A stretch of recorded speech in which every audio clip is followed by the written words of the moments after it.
I want to talk about a character that Bleach fans have been debating for years. He's someone whom some call a traitor and a hero, while others see him as one of the most underrated players in the final arc. But the real question is far more interesting. Did he even have a choice? When Uryu Ishida joins the Wandenreich and becomes Yhwach's successor, it's easy to understand why the audience reacts so strongly. We see him standing next to the world's ultimate enemy. We see him leave his friends behind and hide his true intentions, even from the people who were ready to sacrifice everything for him. On the surface, it looks like a textbook betrayal, but the moment you look a little deeper, the entire picture starts to shift. The most interesting part is that Ichigo never truly treats Uryu like an enemy. Sure, he gets angry, demands answers, and tries to reach his friend, but he never fully accepts the idea that Uryu has crossed a point of no return. For Ichigo, the issue isn't betrayal. It's the fact that Uryu is carrying an impossible burden alone, and that raises a deeper question. What if he never truly chose between his friends and the Quincy? The way I see it, Uryu wasn't choosing between sides. He was choosing between two disasters, and there's a huge difference between the two. To understand his decision, you have to go back to his grandfather's philosophy. He didn't see the world as an endless battlefield, but as something that could be balanced. That worldview shaped Uryu long before Yhwach entered the picture. Because of that, Uryu's motivation was never just revenge. That's what separates him from Genichimaru, who infiltrated Aizen's ranks for deeply personal reasons. Gin's story revolves around Rangiku. Uryu, however, operates on a completely different level. He's trying to protect his friends, his grandfather's legacy, and the fabric of reality itself. That's why comparing him to Gin is both fair and misleading at the same time. Both infiltrate enemy organizations, both hide their true intentions, but that's where the similarities end. Jin waited for the perfect moment, but by then, Aizen had become nearly untouchable. Uryu is working with a completely different set of circumstances, and he knows no perfect moment will ever come, only a small window of opportunity. A lot of viewers see Uryu being named Yhwach's successor as a sign of favor, but in reality, it's the opposite. By publicly naming him successor, Yhwach effectively placed a target on his back. Suspicion, envy, and hostility from the Sternritter turned into constant surveillance.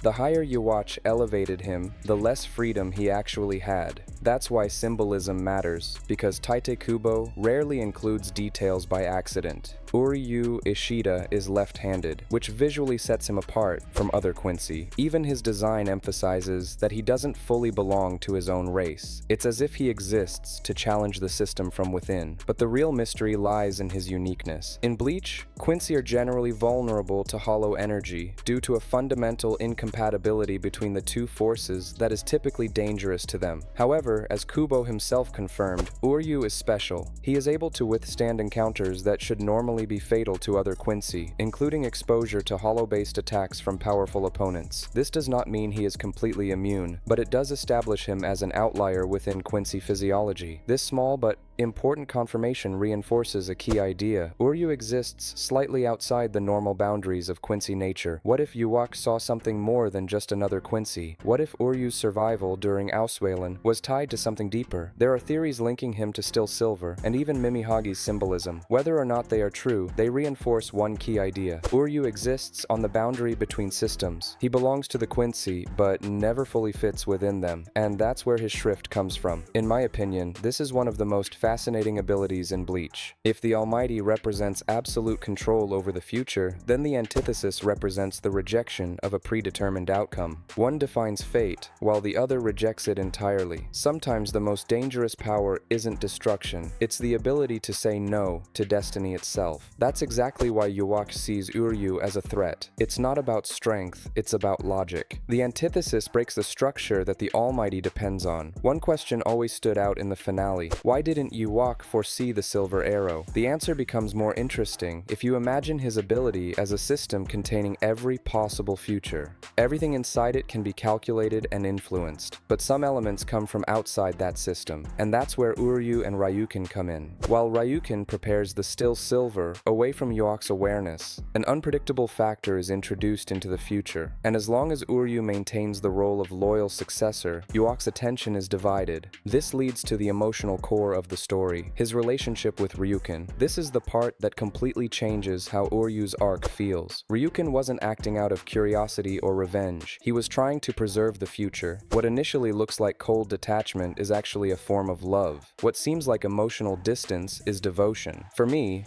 this redefines the Ishida family story more than any battle could. It was never just about conflict or revenge. It was about legacy, understanding, and impossible choices. So, returning to the main question, could Uryu have done things differently? The more I analyze it, the more it feels like he chose the only path that could actually work. But I'd like to hear your thoughts.